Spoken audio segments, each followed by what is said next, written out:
आता है कि डिवाइड एंड रूल, इनकी आपस में दुर्गति होती रहे, ये भगवान से भूल जाएं और उस अज्ञान आधार पर एक दूसरे के साथ लट्ठम लट्ठा रहे। लेकिन परमात्मा का ज्ञान ये सब अंधेरा हटा देगा और फिर हम पहचानेंगे हम कौन है, कहाँ से। बहुत आंखों में पानी आ गया उस बच्चे के, युवा लड़का था, 25-26 वर्ष का, 30 का होगा, और कहे जी बन क्या मेरी सचमुच अक्षमा होगी, माँ बेटा हो गया, आप भक्ति कर, कोई दिक्कत नहीं। ये तो इस ऐसी कड़वी कुलीन है जैसे बालक है, छोटा सा बच्चा 2 वर्ष का, डॉक्टर ने दवाई दी, भाई दवाई दो, उसको कूट पीस के वह कुनीन की दवाई और डाल के थोड़े से पानी में मुंह में डाल दी, वो बच्चे का मुंह कड़वा हो गया, अपनी माँ का थप्पड़ मार रहा है, भाई दूसरे ने पकड़ा उसका मार रहा है, तुमने मेरा जो है ना मुंह खराब कर दिया, रो रहा है, हर थप्पड़ मार रहा है। तो माता पिता को बुरा नहीं लगता वो बालक, क्योंकि उसको उनको पता है कि इसको कड़वा लगा इसलिए ये दुखी हो गया बेचारा, ये स्वस्थ हो जाएगा, इसको पिलाना जरूरी है, ये दुख रोए चाहे राजी रहे। तो ऐसे पुण्यात्माओं अभी तक आपको मीठी गोली खुआई है इन संतों और महंतों और ऋषि और महर्षियों ने, अब ये कड़वी कुनीन खिलानी पड़ेगी या दवाई आपको बहुत भयंकर रोग है। आप चाहे गाली दो इस दास को और चाहे जयकार करो, वो आपकी मर्जी, ये कुनीन ये दास जरूर खिलाओगा, चाहे कुछ भी आप कुछ भी महसूस करो। और जब आपका ये रोग कट जाएगा, जब देखना आपको ये वचन कितने प्यारे लगेंगे। क्या कहते हैं, तुलसी पिछले पाप से हरि चर्चा ना भावे, और जैसे जबर के बेगते भाई भूख विदा हो जावे। जैसे किसी को मलेरिया बुखार हो जा, वायरल हो गया, उसको क्या होगा कि रोटी कड़वी लग गए, मनुखा दाख दे दे वह भी कड़वी लग गए, किसी वस्तु को नहीं खाता, कहता मैं नहीं खाऊं, कड़वी लगती है। प्रतिदिन खाने वाला आहार भी आज उसको कड़वा लग रहा है। उस जबर के वेग ने, उस जबर के प्रभाव ने, वो मीठी वस्तु भी उस व्यक्ति को आज कड़वी लग रही है, उस जबर के वेग से, जबर के प्रभाव से। उस जबर के उतारने का विधि कौन सा है, मेथड कौन सा है? यही मेथड है कि उसको कड़वी ही दवाई खिलाई जाए, कुनीन खिलावे, ना चाहते हुए भी खानी पड़ेंगी, और फिर वो स्वस्थ हो जाएगा। जब वो कड़वी कुनीन खा के, कड़वी दवाई आहार करके फिर वो स्वस्थ हो जाएगा, तो फिर वो सूखी रोटी भी खाओगा, उसको कड़वी नहीं लगेगी। तो पुण्यात्माओं, अब आपका बुखार उतर गया, ना यहाँ कोई नाचना गाना, ना कोई टनक टनक, किसी प्रकार का कोई साजबाज नहीं, सूखी रोटी खिलाई जा रही है, और लेकिन ये बहुत ही पौष्टिक आहार है, और आप सहर्ष खा रहे हो, उमंग उमंग कर आ रहे हो, क्योंकि आप स्वस्थ हो गए। स्वस्थ व्यक्ति को भूख लगती है, अस्वस्थ को नहीं लगती। आपको परमात्मा के वचनों की भूख लगती है, आपकी आत्मा से उस दुष्पाप कर्मों का प्रभाव हट गया, आपका बुखार उतर गया ये कड़वे वचन सुन के।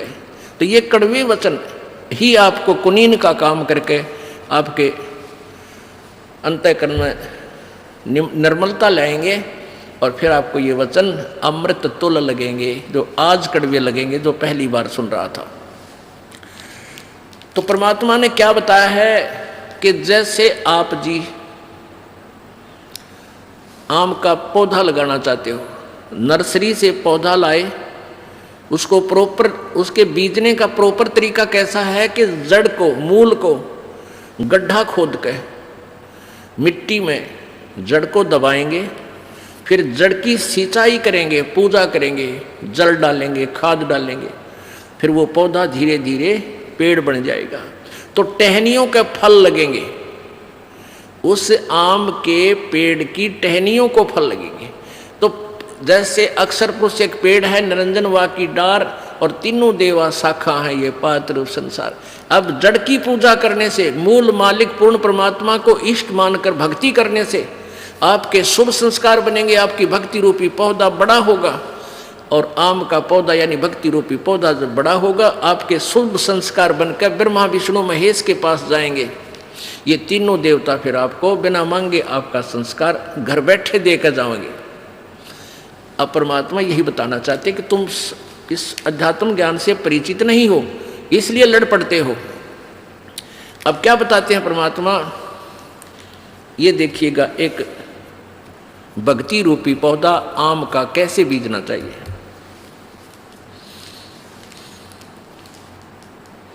ये है सीधा बीजा हुआ भक्ति रूपी पौधा, यानी शास्त्र अनुकूल साधना। अक्षर पुरुष एक पेड़, ये है मूल मालिक, ये तो पूर्ण परमात्मा है जो जड़ है। ये पौधा हमने गमले में लगा रखा है, दिखा रखा है, समझो ये मिट्टी में है, गड्ढा बना रखा हो, तो इसकी मूल की पूजा करेंगे, जड़ की सिंचाई करेंगे। आहार तना में गया, तना से डार में यानी ज्योति निरंजन ब्रह्म में, और ब्रह्म से फिर ये तीनों शाखाओं में, फिर यहाँ तीनों शाखाओं में रजगुण ब्रह्मा, सतगुण विष्णु, तमगुण शिव जी में। फिर ये जो बड़ा पेड़ हो जाएगा तो इन 10 यज्ञ का फल लगेंगे। ब्रह्मा विष्णु महेश ही आपको आपका वर्क डन देंगे, किया हुआ कर्म यही देंगे और कोई नहीं देगा। ये हमारे एक अभिन्न अंग हैं, इस संसार रूपी वृक्ष के एक अभिन्न अंग हैं। ऐसा कौन मूर्ख होगा जो ये कहेगा कि टहनियों को काट कर फेंक दो? नहीं, केवल दास इतना कहता है। परमेश्वर कबीर जी ने बताया है कि एक का साध्य सब सदै और सब साध्य सब जावे, माली सींचे मूल को वो फुले फुले गावे। अब देखो, इस जड़ के साधने से, एक ही के साधने से, एक के साध्य, एक के साध्य, एक के साध्य सब सदै और सब साध्य सब जावे। हम उल्टी भक्ति कर रहे हैं, शास्त्र विरुद्ध साधना करें। हमने क्या किया है, ब्रह्मा विष्णु महेश की पूजा शुरू कर दी ईष्ट मान के, यानी उस पौधे को हमने टहनियों की तरफ से जमीन में गाड़ कर पानी डालने लगे, सिंचाई करने लगे। ये रॉन्ग प्रोसीजर है, ये प्रॉपर वे नहीं है। तो परमात्मा ने ये बताया है कि एक के साध है, ये सब सद है और सब साधे सब जावे। भक्ति रूपी पौधा आपका नष्ट हो जाएगा। गीता जी अध्याय नंबर 16 के श्लोक नंबर 23 में कहा कि शास्त्र विधि को त्याग कर जो मनमाना आचरण करते हैं, मनमानी पूजा करते हैं, साधनाएं करते हैं, उनको न तो कोई सुख होता है, न उनकी कोई सिद्धि प्राप्त होती है और न ही उनकी गति होती है। यूजलेस, व्यर्थ। और यही परमात्मा बता रहे हैं कि एक के साध्य सब सद है, एक के साध्य सब सद है और सब साध्य सब जावे। माली सींचे मूल को फले फूले गाए। गाय माने नो कति डट के फले फूल लेगा, सच्चाई ठीक करो। ऐसे भक्ति रूपी पौधा आप बोगे, मूल मालिक कबीर परमेश्वर को इष्ट मानकर पूजा करोगे, साधना करोगे, तो आपके यहाँ रहते हुए भी जो आपको सुख चाहिए, आपको यहाँ रहते जो आवश्यक वस्तुएं चाहिए, तो आपका इतना संस्कार परमात्मा ब्रह्मा विष्णु महेश के पास भेज देगा आपके अकाउंट में, और वहाँ से फिर आपको वो ब्रह्मा विष्णु महेश देंगे आपका वर्क डन। अपनी तरफ से कुछ नहीं देंगे वो। आपने शास्त्रानुकूल साधना की तो आपका पुण्य बना, पुण्य के प्रतिफल में वो आपको यहाँ की सुख सुविधा प्रदान करेंगे, क्योंकि यहाँ के वे तीनों इंचार्ज हैं, इनको अलग नहीं कर सकते। तीनों देवा दिल में बसे, ब्रह्मा विष्णु महेश, प्रथम इनको वंदना, फिर सुन सतगुरु उपदेश। परमेश्वर ने कहा कबीर जी ने कि तीनों देवता दिल में बसे, यानी ये आदरणीय है आपको। ये ब्रह्मा विष्णु महेश अनादरणीय नहीं है, आदरणीय होने चाहिए। और इनसे आगे फिर कहते हैं तीनों देवा दिल में बसे ब्रह्मा विष्णु महेश, और प्रथम इनकी वंदना, फिर सुन सतगुरु उपदेश। हम पहले प्रथम फर्स्ट मंत्र आपको इन्हीं से स्टार्ट करते हैं, और फिर सुन सतगुरु के बोल। सतगुरु तत्वदर्शी संत फिर क्या बताएगा, इनकी क्या सच्ची है, ये कितने भगवान हैं, इनकी भक्त साधना से कितना मोक्ष होगा, ये काम चलाऊ सरकार है। ये पूर्ण मुख स्वयं भी नहीं है ब्रह्मा विष्णु महेश, ये स्वयं नाशवान है, इनकी जन्म मृत्यु होती है। तो इनकी पूजा पर आधारित होकर इनको इष्ट मानकर पूजने से आप मोक्ष नहीं प्राप्त कर सकते। अब यह कड़वी कुनीन फिर आपको खिला दी, इसके साथ एक ये लालटेन दिखानी जरूरी होगी, क्योंकि ब्रह्मा विष्णु महेश को और नासवान शब्द से संबोधित करना 4 गोली इकट्ठी कुनीन की खिलाना समझ लो, और फिर इसके साथ एक खांड की फांकी लगवा देंगे तो जीव ठीक हो जाएगी। अब हम पुराणों को सत्य मानते हैं, हिंदू समाज के जितने भी अनुयायी हैं हिंदू लोग, और उन्हीं पुराणों में लिखा ये नासवान है, तो यह खांड की फांकी आपको लगवा देंगे तो जीव खराब ना रहेगी, आपके मन में दोष नहीं आएगा। अब देखिएगा संक्षिप्त देवी भागवत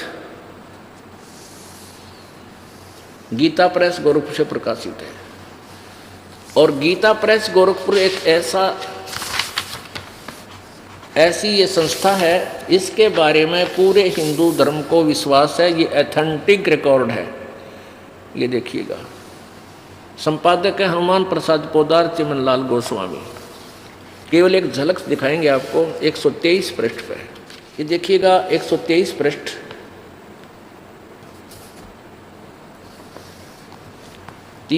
तीसरा स्कंध। तुम शुद्ध स्वरूपा हो। भगवान विष्णु जी दुर्गा देवी की स्तुति करते हुए कह रहे हैं, तुम शुद्ध स्वरूपा हो, यह संसार तुम्ही से उद्भासित हो रहा है। मैं ब्रह्मा और शंकर हम सभी तुम्हारी कृपा से विद्यमान हैं। हमारा आविर्भाव और तिरोभाव हुआ करता है। केवल तुम ही नित्य हो, जगत जननी हो, प्रकृति और सनातनी देवी हो। आविर्भाव माने जन्म, तिरोभाव माने मृत्यु। ब्रह्मा विष्णु जी कह रहे हैं, मैं विष्णु, मैं ब्रह्मा और शंकर हम सभी तुम्हारी कृपा से विद्यमान हैं। हमारा आविर्भाव माने जन्म और तिरोभाव माने मृत्यु होता है, हुआ करता है। हम नित्य नहीं है, केवल तुम ही नित्य हो। नित्य माने अविनाशी, और जगत जननी हो, प्रकृति और सनातनी देवी हो। प्रकृति दुर्गा को कहा, ये भी याद रखना, ये गीता जी में काम आओगा आपका, जब ये दास आपको ब्रह्मा विष्णु महेश की स्थिति सृष्टि रचना श्रीमद् भगवद गीता जी के अंदर प्रमाणित करेगा। ये देखो, अब यहाँ शंकर जी बोल रहे हैं, भगवान शंकर बोले, देवी यदि महाभाग विष्णु तुम्ही से प्रकट हुए हैं, यानी उत्पन्न हुए हैं, जन्म लिया है, तो उनके बाद उत्पन्न होने वाले ब्रह्मा भी तुम्हारे ही बालक हुए। फिर मैं तमोगुणी लीला करने वाला शंकर क्या तुम्हारी संतान नहीं हुआ? अर्थात मुझे भी उत्पन्न करने वाली तुम ही हो। शिवे संपूर्ण संसार की सृष्टि करने में तुम बड़ी चतुर हो।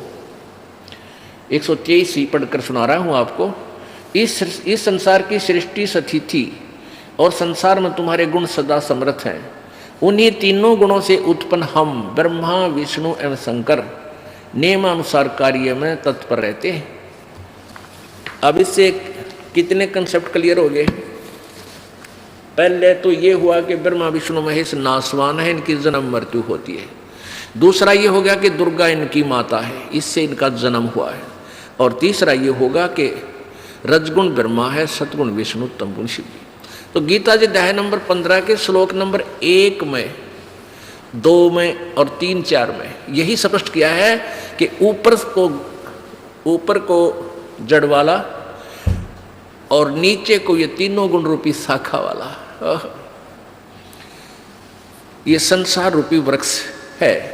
और जो संत इसको पूरे विभागों सहित जानता है, तना कौन भगवान है, मूल मालिक का क्या नाम है, डार कौन है, और भाई पत्ते कौन है, शाखा कौन है, वो तत्वदर्शी संत है। फिर क्या बताया है चौथे अध्याय के 3 श्लोक में कि जब तत्वदर्शी संत मिल जाता है, 15वें अध्याय के 1, 2, 3 और 4, इन चारों श्लोकों का एक सामूहिक सा अनुवाद दास आपको शॉर्ट में बताता है, संक्षिप्त में, कि इस संसार रूपी वृक्ष के बारे में गीता ज्ञानदाता कहता है कि यहाँ विचार काल में, अर्थात तेरे मेरे गीता जी के डिस्कशन में, इस ज्ञान के डिस्कशन में, यानी गीता ज्ञान देते समय मैं पूर्ण रूप से परिचित नहीं हूँ इस संसार रूपी सृष्टि की रचना के विषय में। क्योंकि इसका जन्म भी बाद में हुआ था सतलोक में, जो परमात्मा ने सारी सृष्टि रच दी थी। इसलिए वो कहता है कि उस तत्वदर्शी संत के मिलने के पश्चात इस अज्ञान रूपी उलझी हुई गुत्थी को उस तत्व ज्ञान रूपी शस्त्र ने काट के, यानी तत्वदर्शी संत से ये ज्ञान समझकर, उसके पश्चात उस परमेश्वर के उस परम पद की खोज करनी चाहिए, जहाँ जाने के बाद ये प्राणी लौट के फिर संसार में कभी जन्म नहीं लेता, अर्थात पूर्ण मोक्ष प्राप्त करता है।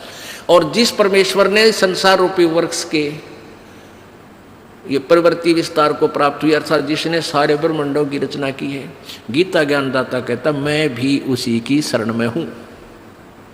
इस गीता जी अध्याय नंबर 18 के श्लोक नंबर 62 में कहा है कि हे अर्जुन, तू सर्वभाव से उस परमेश्वर की शरण में जा, जिसकी कृपा से तू परम शांति और शाश्वत स्थानम, शाश्वतम स्थानम, ये तो संस्कृत है।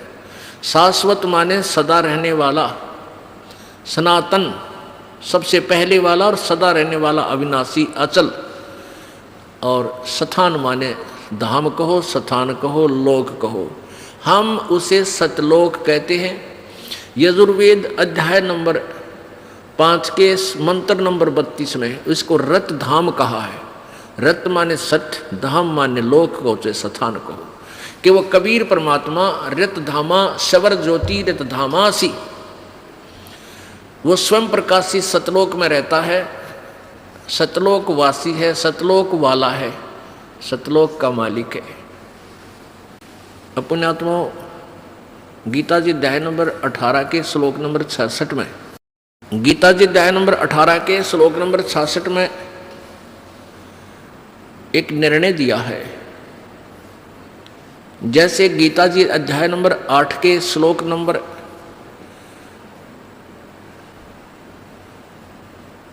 13 में गीता ज्ञानदाता कहता है कि मेरा केवल ओम नाम है, एक ओम नाम है मेरा, नथिंग एल्स, मुझ ब्रह्म का केवल एक ओम नाम है। इति ओम इति एक अक्षरम ब्रह्म व्यवहारन मामन समरण, ये पर्याति तजन देहम स याति परमाम गतिम।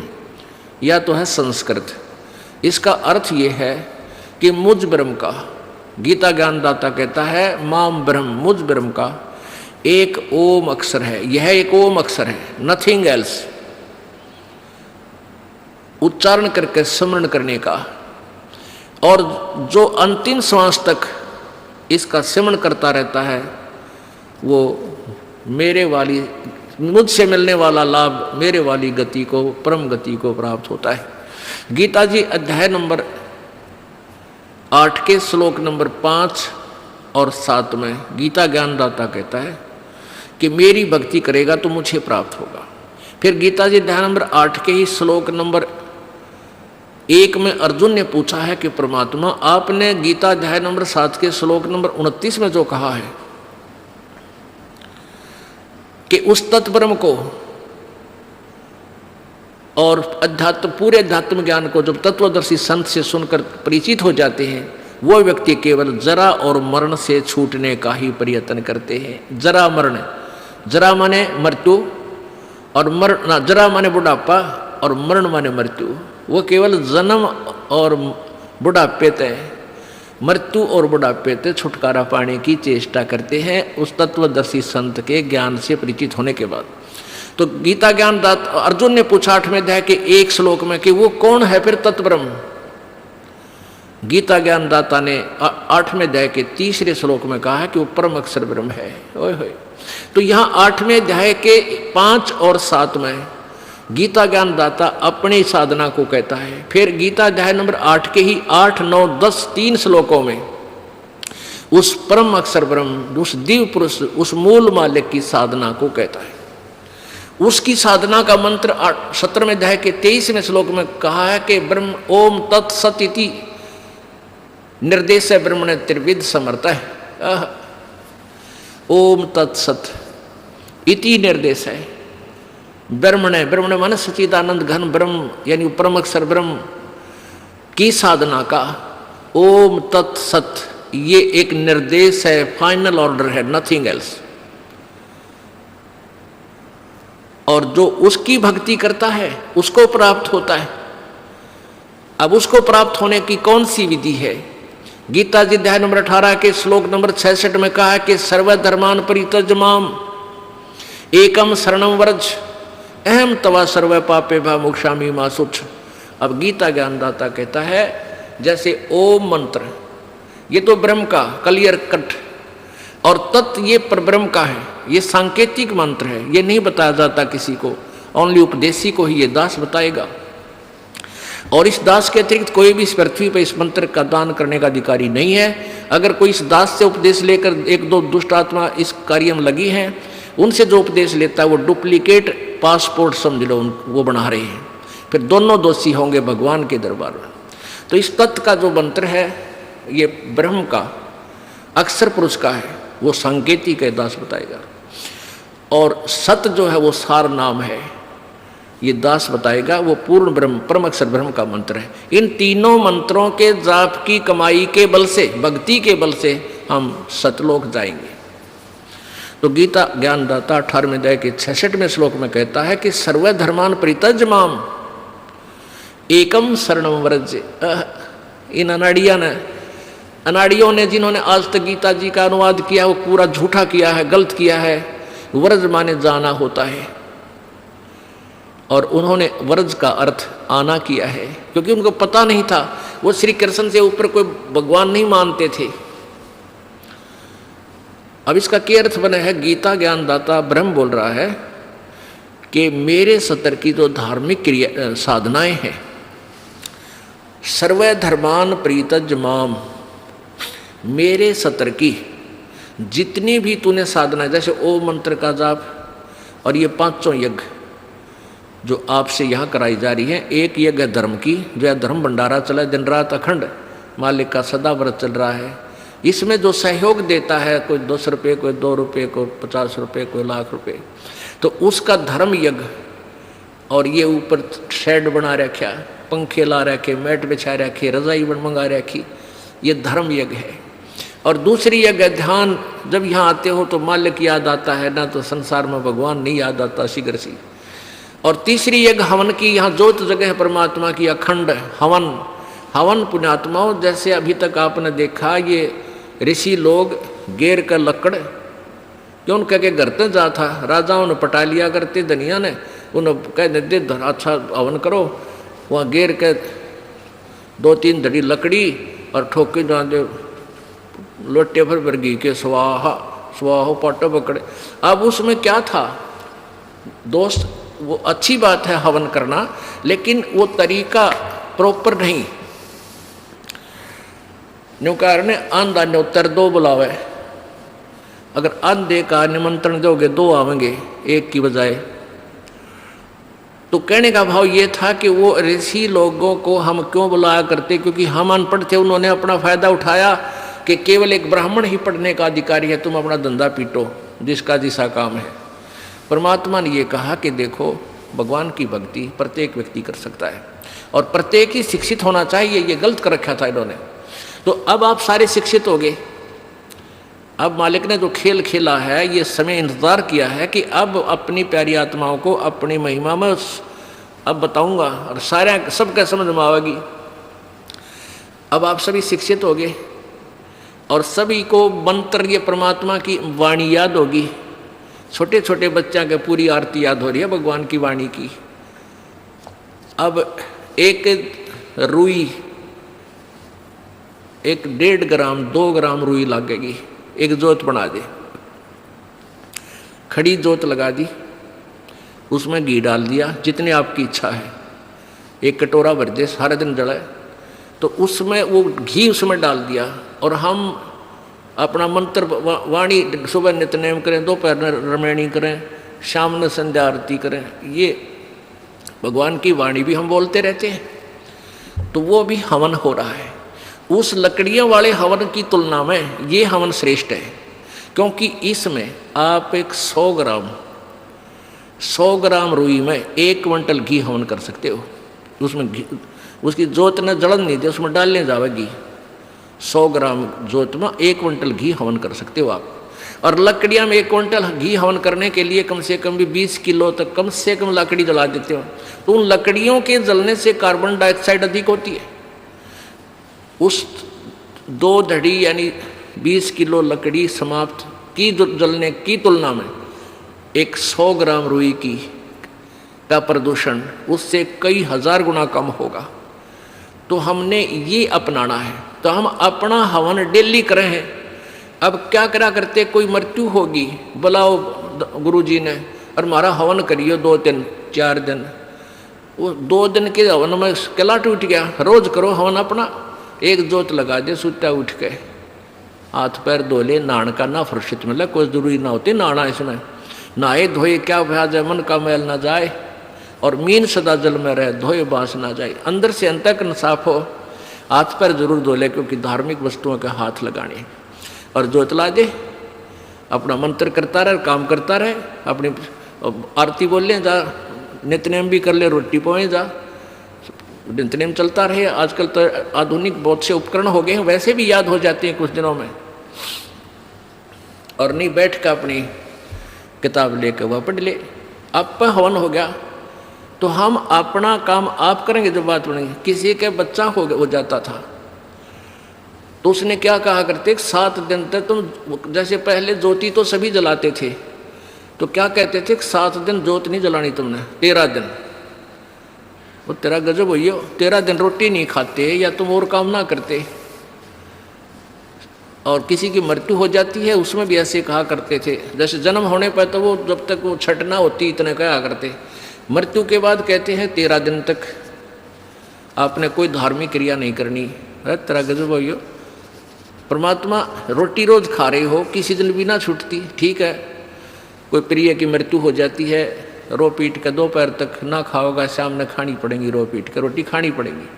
तो ऐसे ही भक्ति परमात्मा का हवन ज्योति डेली आरती रोज करनी है, चाहे दुख हो चाहे सुख हो। ये परित्याग नहीं करना, ये भूल है हमारा। अब जो प्रसंग चल रहा है वही आते हैं फिर। अब 5 यज्ञ आप कर रहे हो, एक यज्ञ धर्म की, दूसरी यज्ञ ध्यान और तीसरी यज्ञ हवन की। यहाँ जितने भी जैसे पाठ चल रहे हैं, अगर 150 पाठ हैं तो 150 ज्योति जला दी जाएंगी और 3 दिन तक अखंड ये ज्योति जलेंगी। हवन हो रहा है। फिर जो अन्य भी कोई अपनी ज्योति जगवाने के लिए दान करते हैं, उनकी अलग से ज्योतियाँ जलाई जा रही हैं। वो दिन रात पूरे महीने चलती हैं, पूरे वर्ष चलती हैं।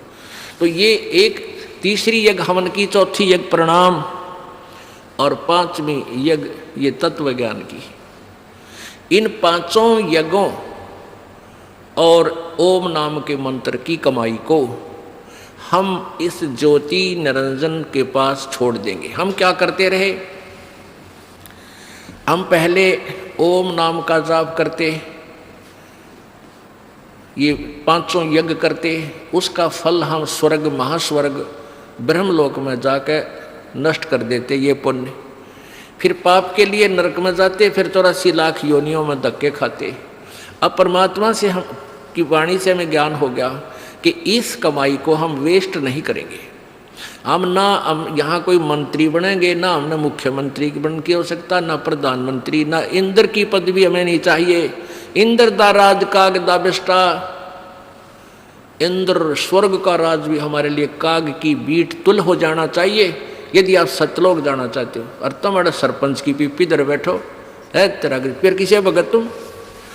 हमने नहीं यहाँ का कोई भी सुख चाहिए। यदि तुमने सतलोक जाना, यही धक्के खाने हैं, तो ठीक है, आप पुण्य कर रहे हो, इसके प्रतिफल में चाहे पूरी पृथ्वी के राजा भी बन सकते हो और फिर गधा राजा भी बन सकते हो। तुरंत ये पहले सोच लेना। राजा कहते हैं कबीर, हरि के नाम बिना ये राजा रसब हो। बड़े गधे ने रसब बोले। हमने यहाँ से पीछा छुटवाना पुण्यात्माओं, इस बात को कति अपने पल्ला गांठ लगा लो, यानी दृढ़ निश्चय कर लो, दृढ़ संकल्प कर लो कि भगवान फिर बोर्ड के इस गंदे लोक में जन्म ना हो।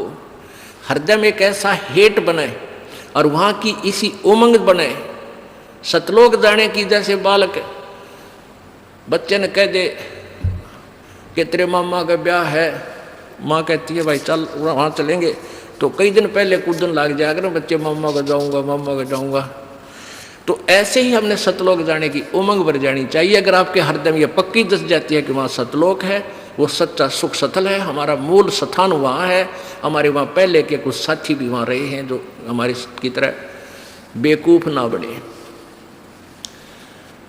तो गरीबदास साहिब जी ने कहा है, वाह वाह अमरपुर जाऊँगा, वाह वाह अमरपुर जाऊँगा, सतलोक जाऊँगा, दीन दयाल भक्ति दे मोको, अनहद वाणी गाऊँगा, वाह वाह अमरपुर जाऊँगा, वाह वाह अमरपुर जाऊँगा। यानी ऐसी उमंग हो आपके अंदर। तो ऐसे ये 5 यज्ञ जब होगी तो 5 यज्ञों का प्रतिफल और ओम नाम की जो कमाई है हम यहाँ नहीं लेंगे, कत्ती भी नहीं लेंगे। चाहे हमने आपका तो बेरना पर दास तो थूक के भी नहीं आके इस राज और पाठ 21 ब्रह्मांड भी दे तो भी नहीं चाहिए हमने तो झंझट मिटवाना संग जन्म का। 4 मुक्ति जहाँ चंपी करती माया होरी दासी, और दास गरीब अभय पद पर से वो मिले राम अविनाशी। उस सतलोक में जाने के बाद यहाँ की जो 4 मुक्तियों के सुख जो अंतिम मुक्तियाँ हैं, और ये मुक्तियाँ चारों नाशवान हैं, ये इनका फल समाप्त होता है। और वहाँ की वो ये सुख जो तुम यहाँ चाहते हो जो अंत में नष्ट होते हैं वो कभी नष्ट नहीं होते, वहाँ ये भी सुख मिलेंगे। तो गीता अध्याय नंबर 18 के श्लोक नंबर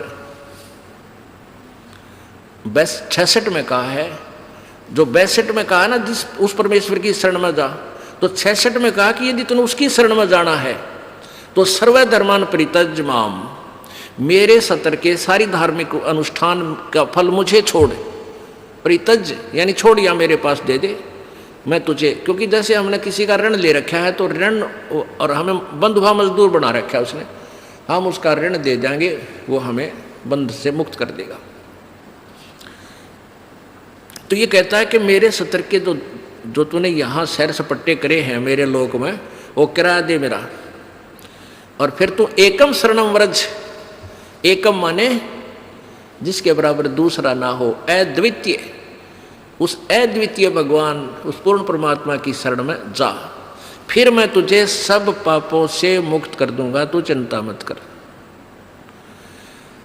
अब उस लोक में कैसे जाया जाएगा?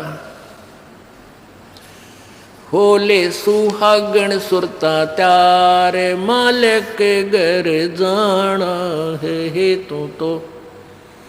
होले सुहागण सुरता त्यारे,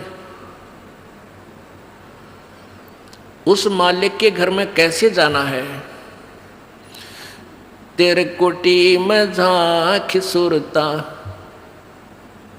तो हे पति बुलावे हे, इस मोह ममता के जाल में तन काल फंसावे हे।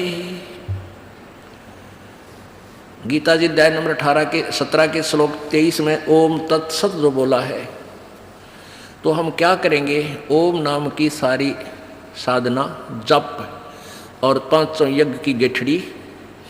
पहले जो आपको पहला मंत्र दिया है, इस पहले मंत्र के जाप से, प्रथम मंत्र जो आपको देते हैं 7 मंत्रों का, तो इन 2 मंत्र फर्स्ट एंड लास्ट, ये तो परमेश्वर की साधना इसके पैरेलल है।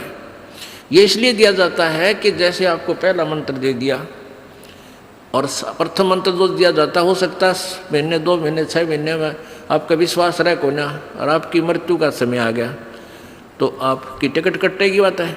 भगवान से अविश्वास होते काल छोड़ा नहीं, और विश्वास है तो काल निकट नहीं आ सकता। परमात्मा कहते हैं जमदो राजा से डरे धर्म राय धर धीर, अदली असल कबीर है। तो कहते हैं उस जमदो राजा से डरे मिटे कर्म के लेख, अदली असल कबीर हैं कुल के सतगुरु एक। काल डरे करतारते जय जय जय जगदीश, और ये जोरा जोड़ी झाड़ता पगरज डारे शीश, कि कबीर परमेश्वर के सामने ये काल थर थर कांपता है। ब्रह्मा विष्णु महेश का पिता, यो 21 ब्रह्मांड का स्वामी, और ये मौत मालिक के चरणों की धूल अपने माथे से लगाती है, अर्थात उसकी आज्ञा का पालन करती है कि जब तक आप नहीं कहोगे मैं आपके भक्त को नहीं मारूंगी। तो अगर हम भगवान से, हम परमात्मा के अविश्वास कर लेते हैं, फिर काल संस्कार से अनुसार ही आपकी मृत्यु कर देगा, वह मृत्यु आ जाएगी।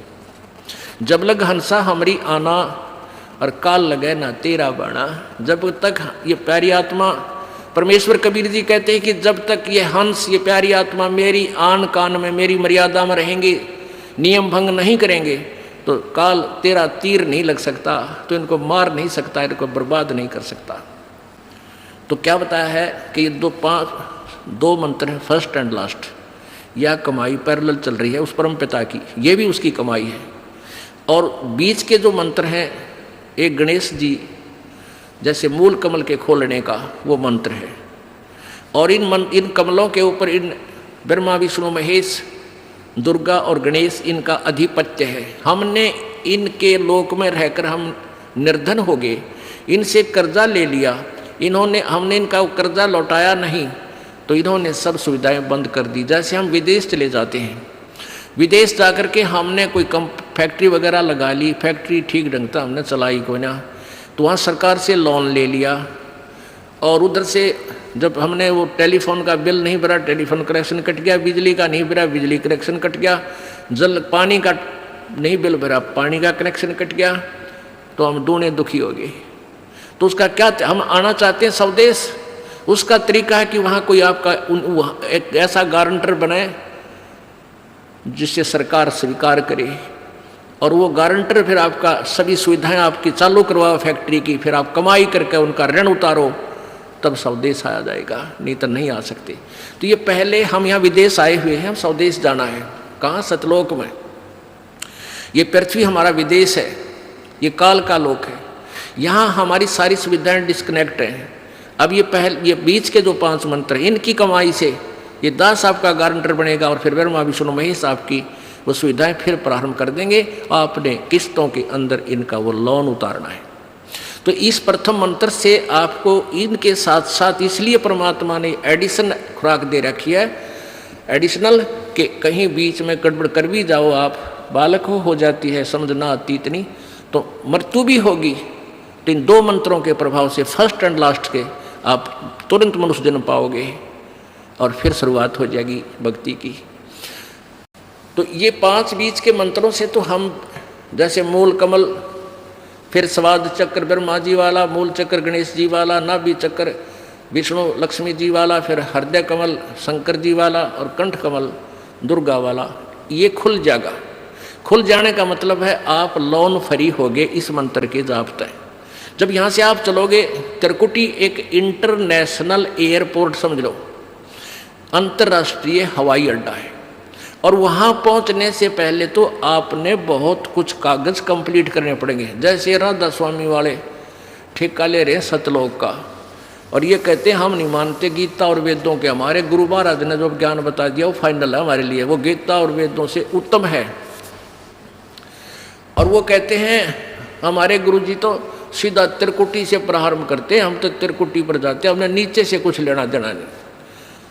अरे भले आदमियों, त्रिकुटी कोई बड़का का खेल है, त्रिकुटी पर पहुंच जाओगे। ये बरवाड़े का बस स्टैंड थोड़ा है, कोई पैदल चला जा तो पहुंच गया, या साइकिल पर जा तो भी खड़ा हो जा जाके। त्रिकुटी तो इंटरनेशनल एयरपोर्ट है, वहाँ जाने से पहले आपने इस काल के झंझट से अपना पल्ला छुटवाना पड़ेगा। जब तुम्हें जान देंगे, कौन जान देगा? चौनी दो रहे नहीं बात करे अमेरिका जान की, तो पहले कमाई कर, सारे प्रोसीजर पूरे कर, अपना पासपोर्ट बनवा, वीज़ा लगवा, जब जाएगा एयरपोर्ट पे दे, जब जाएगा एयरपोर्ट पे दे, जान देगा तेरे को। तो क्या बताते हैं, त्रिकुटी पर जब हम जाएंगे, जब इस दुर्गा तक से हम फारिग हो लेंगे कंठ कमल तक, फिर त्रिकुटी आओगा कमल, वो स्टेशन आओगा, वो इंटरनेशनल एयरपोर्ट है।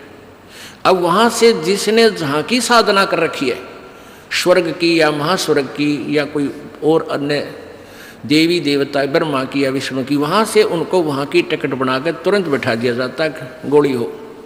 अब हमने सतलोक की कर रखी, तो सतलोक की जो वहाँ फिर अकाउंट दिया जाएगा, परमात्मा आएगा इस दास के रूप में जब आप त्रिकुटी पर पहुँचोगे, लेकिन होगा जब आपके अंत समय होगा। किसी भी सदग्रंथ, किसी भी महापुरुष की वाणी देख ले, गीता जी अध्याय नंबर 8 के श्लोक नंबर 13 में ये ब्रह्म कह रहा है कि मेरी साधना करनी है तो ये ओम नाम है, अंतिम सांस तक करते रहना तब मेरे पास आएगा।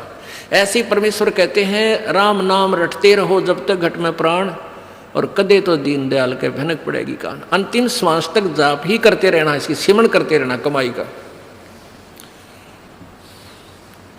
तो जब आप यहाँ संसार छोड़कर चलोगे, त्रिकुटी पर पहुँचोगे, तो वहाँ जाकर के आपने देखना है कि गुरुजी कहाँ हैं। वहाँ कैसा होगा, एक मेला सा भरा होगा। जैसे कोई कित्तकार है, तो कौन है भाई, मैं राधा स्वामी वाला का हूँ, तो कौन है, मैं फलाना शंकर का पुजारी था। तो वहाँ सारा मेला भरा कॉमन। तो वहाँ फिर अपने अपने वो गुरुजी ने ढूंढे हुआ भाई, तुम अपने गुरु को देख लो कहाँ है।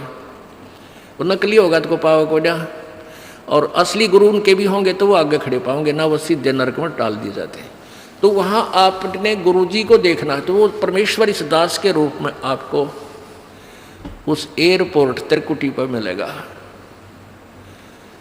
और फिर वो सारी क्रियाएं वहाँ फिर काल के दरबार में ले जाएगा धर्मराज के में, भाई अपना अकाउंट कर मारे भगत का, इसकी इतनी कमाई है। जैसे वकील होता है, जा करके सारी सुविधा करवा देता है, सारे कागज पत्र तैयार करके सारी काम कर देता है, जमानत ले लेता है, दिलवा देता है। तो वहाँ पूरे कागज भर के, अरे भाई इसकी इतनी कमाई है, तुम्हारा इतना इसका बैलेंस है, क्लियर करो इसका, और चल भाई सतलोक में। फिर ब्रह्म बीच में जो ये ओम मंत्र का वहाँ दे दिया, जैसे सर्वधर्मान परित्यज माम एकम शरणम व्रज। अब ब्रह्म तक का अकाउंट हमने त्रिकुटी पर कर दिया। फिर रह गया अक्षर पुरुष पर ब्रह्म का वो तत्व मंत्र, जो दूसरा मंत्र है ओम के साथ, जो सतनाम के अंदर, इसका पर ब्रह्म को इसका अकाउंट दे दिया कि उसके 7 शंख ब्रह्मंडों में से हमने पार करना है, यहाँ पर कोई ना छोड़े बगैर कुछ टैक्स लिए, उसको दे देंगे। फिर हम तीसरा मंत्र जो सतनाम सार नाम है, वो हमें सतलोक ले जाएगा, स्थायी स्थान मिलेगा। तो क्या बताया, त्रिकुटी में झांकी सुरता तो हे पति बुलावे हे, इस मोह ममता के जाल में तने काल फसावे हे। अपने पति को भूल बावड़ी बैठी आराम संगर के, काम क्रोध मोह लोभ मस्करे रहिए जा रात डर के। अपने पति को भूल बावड़ी बैठी आराम संगर के, काम क्रोध मोह लोभ मस्करे रहिए जा रात डर के। मात पिता संतान संपत्ति में तू तो उलझ गई घर के, मिलना चाहे पति अपने ते बांधे कफन सिर के। देख जीवती मर कहे सुरता किसा आनंद आवहे, इस मोह ममता के जाल में तन काल फसावहे। त्रिकुटी में झांक सुरता तो हे पति बुलावहे, मोह ममता के जाल में तो है यू काल फसावहे। पति मिलन की विधि बताऊं सुन सुरता चितला के, सतपुरुष से कर ले सगाई गुरु बिचौला बना के। पति मिलन की विधि बताऊं सुन सुरता चितला के, सतपुरुष से कर ले सगाई ये गुरु बिचौला बना के। सत्संग बान बैठिए लाडो ये दान की मेहंदी ला के, पांचों गहने पैर सुहागण सतनाम की बिंदी ला के। सत्संग बान बैठिए लाडो या दान की मेहंदी रचा के, पांचों गहने पैर सुहागण सतनाम की बिंदी ला के। प्रेम की लाली ला कहे सुरता क्यों ना पति रिझावहे, इस मोह ममता के जाल में तन यू काल फसावहे। त्रिकुटी में झांक सुरता तो ये पति बुलावहे, इस मोह ममता के जाल में तन काल फसावे। जाप अजपा जप के अपना दहेज बना लिए, अनहद बाजा बाजन लागे तब खुशी मना लिए। जाप अजपा जप के अपना दहेज बना लिए, अनहद बाजा बाजन लागे फिर खुशी मना लिए। आवे बिरहा कबीर लेवन ने खुश हो के चालिए, प्रेम की बारिश होवन लग फिर मलमल ना लिए। सार शब्द का सुरमा गा लिए जो पति को भाव है, इस मोह ममता के जाल में तने काल फसावे। तेरे कुटी में झांक सुरता तो है पति बुलावे, इस मोह ममता के जाल में तो है काल फसावे। आदीनी की मांग भरा के तू चलिए नाड़ झुका के, संत समागम बरात तेरी तन ले जावेगा ब्याह के। आदीनी की मांग भरा ले चलिए नाड़ झुका के, इस संत समागम बरात तेरी तन ले जावेगा ब्याह के। सुरत नृत है डोली तेरी बैठ सुन शिखर में जाके, ये मकर तार का खेल कांगना अल्लल ध्यान जचा के। सुरत नृत है डोली तेरी बैठ सुन शिखर में जाके, मकर तार का खेल कांगना अल्लल ध्यान जचा के। बैठ विश्वास सेज बिछा के वो शब्द छैल आवे, इस मोह ममता के जाल में तो है काल फसावे। तेरे कुटी में झांक सुरता तो है पति बुलावे, इस मोह ममता के जाल में तो है काल फसावे। दिव्य दृष्टि से देख लिए तू अपने पति का सेरा, सुन शिखर में एक श्वेत महल है जहाँ तेरे पति का डेरा। दिव्य दृष्टि से देख लिए तू अपने पति का सेरा, सुन शिखर में श्वेत महल है वहाँ तेरे पति का डेरा। इन त्रिलोकी यारों को भूल बावड़ी, इच्छा बीज भस्म हो तेरा। राम दुहाई साच कहत हूँ सतगुरु करावे फेरा। इन त्रिलोकी यारों को भूल बावड़ी, इच्छा बीज भस्म हो तेरा। राम दुहाई सच कहत हूँ सतगुरु करावे फेरा। रामपाल सतगुरु का चेहरा, रामपाल हो सतगुरु का चेहरा, यू काल खड़ा लखावे है, इस मोह ममता के जाड़ में तो है काल फसावे। तेरे कुटी में झांक सुरता तो है पति बुलावे, इस मोह ममता के जाल में तो है यू काल फसावे। अपना आत्मा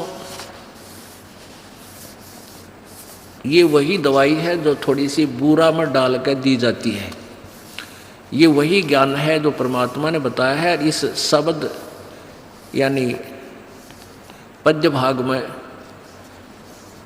इसको उसी तरीके से समझाया है।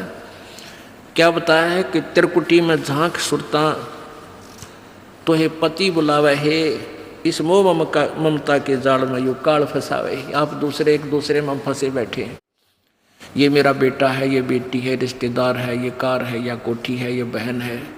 तो पुण्यात्माओं, कल आपको बताया था एक लेवा एक देवा दूतम और कोई किसी का पिता नहीं पुतम।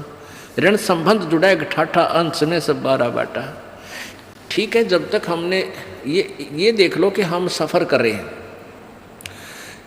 हम एक कंपार्टमेंट में बैठे हैं, एक डिब्बा में बैठे हैं ट्रेन के में, तो वहाँ आपके साथ हैं जो भी आपके साथी हैं, वो सब हम सफ़र हैं, उनसे प्यार से रहना है, अच्छा शिष्टाचार से व्यवहार करना है, एक दूसरे के दुख में दुखी होना है। कोई बीमार है उसके लिए पानी लावे, ट्रेन रुक जाती है, भाग कर ठंडा मांगे, ठंडा लाओ, यानी उसकी सेवा करें, आप एक दूसरे से प्यार में रहें।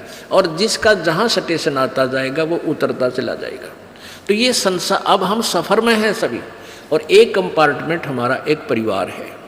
तो हमने एक दूसरे के साथ बहुत अच्छे शिष्टाचार से, बड़े प्यार से एक दूसरे के दुख में दुखी होकर रहना चाहिए, ताकि ये सफ़र आसानी से कट जाएगा। और उस कंपार्टमेंट में और खींचा तानी, ताना बाजी, आपस में झगड़ा शुरू हो गया तो कहर हो जाएगा, 2 घंटा सफ़र मुश्किल हो जाएगा। तो ऐसे हम इस संसार, इस सफ़र में हैं, और जिसका जिस समय भी वो बस स्टैंड व स्टेशन आ जाएगा वो वहीं उतरना होगा, शेष आगे चल पड़ेंगे। तो ऐसे सोचकर हमने इसमें रहना। क्या बताते हैं, तो वो सफ़र में चलने वाले व्यक्ति वहीं तक सीमित होते हैं, फिर आगे रिश्तेदारी नहीं बनाते उनके साथ, ना उनसे कोई संबंध रखते। लेकिन जब तक वहाँ रहते हैं सभ्य व्यक्ति बहुत ही अच्छी तरह प्यार से बहन भाई को बहन, बहन को बहन की दृष्टि से, माई को माँ की दृष्टि से देखते हुए, यानी हर तरह से चलते हुए अपना अच्छी तरह सफ़र तय कर ले। तो ऐसे ही हम संसार रूपी, जीवन रूपी सफ़र में एक परिवार रूपी कंपार्टमेंट में बैठे हैं, डिब्बे में। तो इनको अपना ही नहीं मान, इनके साथ ही उलझना नहीं है, अपने स्टेशन पर उतर जाना चाहिए तुरंत ही। तो ऐसे ही हमने यहाँ से आगे चलने की विधि बनानी है। अपने पति को भूल बावड़ी, इस आत्मा को समझाया जा रहा है कि तू अपने मालिक ने, अपने स्वामी सतपुरुष सतलोक को वाले मालिक को सदा सुखी रखा था, कोई दुख नहीं देवा था, उसको भूल के और यहाँ अन्य इष्ट पर आश्रित होगी, इसको अपना स्वामी बना लिया, यानी अन्य देवता की पूजा शुरू कर दी, वो न्यारा खसम बना लिया। खसम माने स्वामी, मालिक, इष्ट, जिसकी हम आड़ लेते हैं, जिससे कुछ इच्छा करते हैं। अपने पति को भूल बावड़ी बैठी यारा में सिंगर के, और काम क्रोध मोह लोभ मस्करे रहिए इन जारा ते डर के। माता पिता संतान संपत्ति में तो उलझ गई गिर के, और जब मिलना चाहे पति अपने पर बांध कफन सिर के। अब तो यही ये संपत्ति मेरी है, ये संतान मेरी है, तेरा बुद्धि का दायरा यदि यहीं तक सीमित है तो फिर तू यहीं रह जाएगी।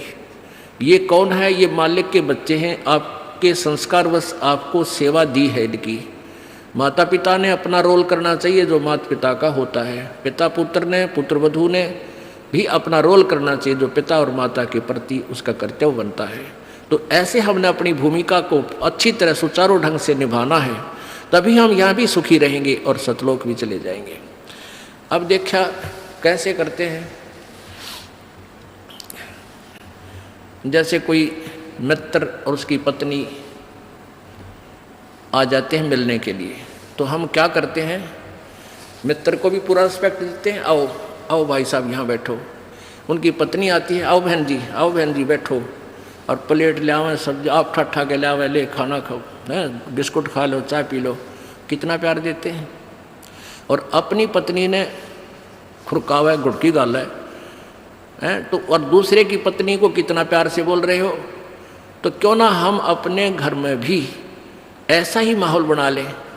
अब जैसे घर में कोई नुकसान करके कोई राजी नहीं, कोई नहीं करता, ठीक है, अनजान बालक तो कुछ भी कर दें, ना पत्नी करे नुकसान और ना ही पति कर सकता, ये तो होना हो सब वो हो जाता है। तो हमने अपने इससे आद्य क्लेश को तो हम स्वयं अपने सोच से मिटा सकते हैं, और साथ में भगवान